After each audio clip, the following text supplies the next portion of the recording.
And here are the books from the store in the basement of the public library. I just showed you the ones from the bookstore. Here are the others. Now, some of these have, as books come out of circulation from the library they have these weird, shiny, cellophane-ish covers. Sorry about that. That's just, I can't really get rid of it. They also have these annoying little things on the back. I figured they're only a quarter or 50 cents a piece, so no big loss. The first one is called Knowledge of Hell, and it's by, I always forget his first name, Antonio Lobos Antunes.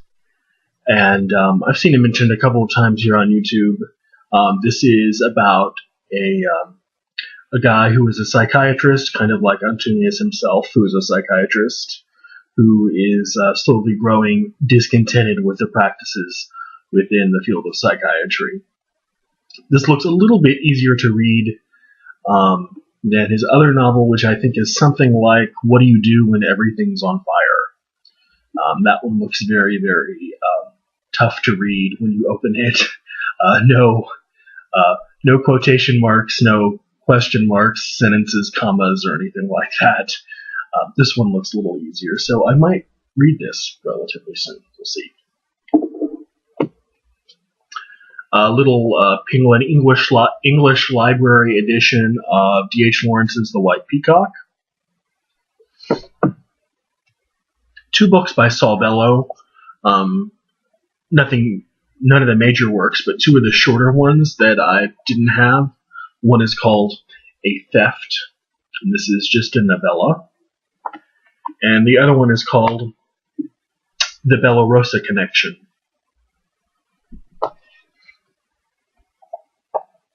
This is looks like a kind of a scholarly edition of Edmund Spenser's Epithermal.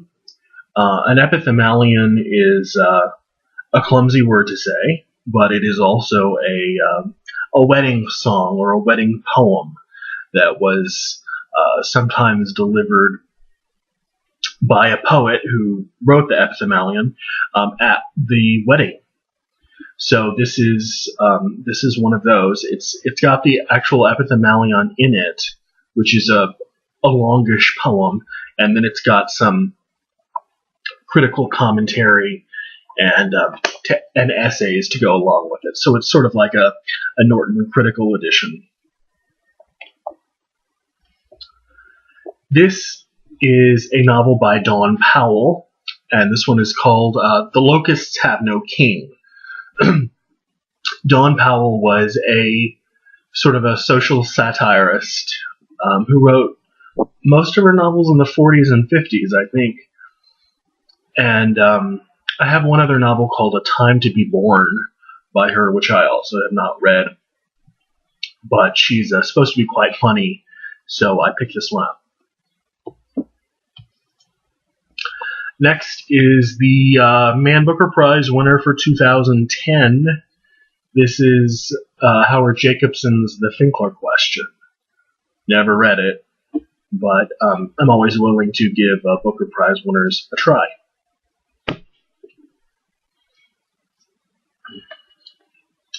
I love Robertson Davies, but I think the last time I read him was in high school.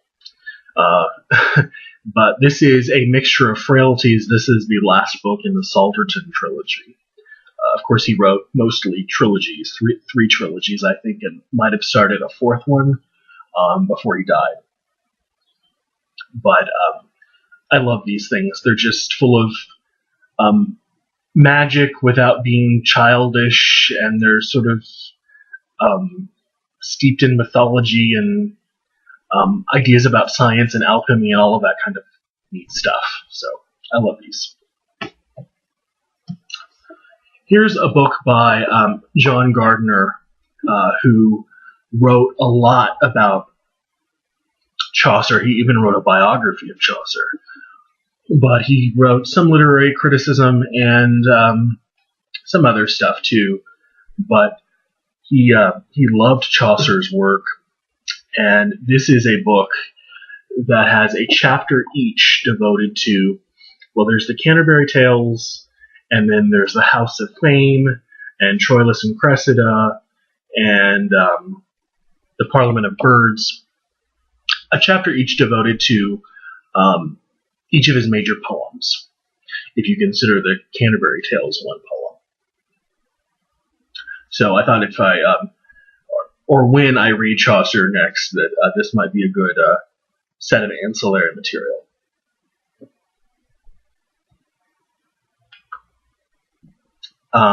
This next book is by Mikhail Bakunin, with the price tag still on it. Sorry.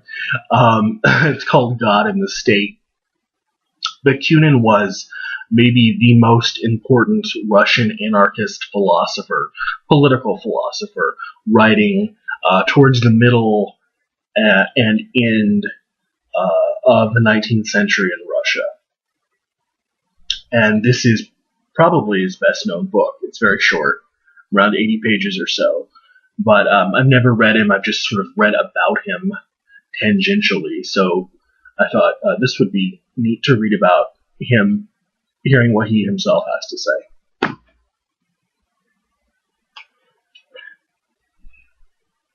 Okay, two more books. This is Adam Nicholson's God's Secretaries, and the subtitle there is The Making of the King James Bible. This seems to have some pretty mixed ratings as far as Goodreads goes. Apparently it's not completely about the making of the King James Bible, that it's much more about just sort of general early 17th century or maybe late 16th century sort of English politics and culture and literary history and stuff like that. But sorry for the glare. I thought it would be interesting for what little it might have to offer about the actual composition of the KJV. So I got that. And then last book.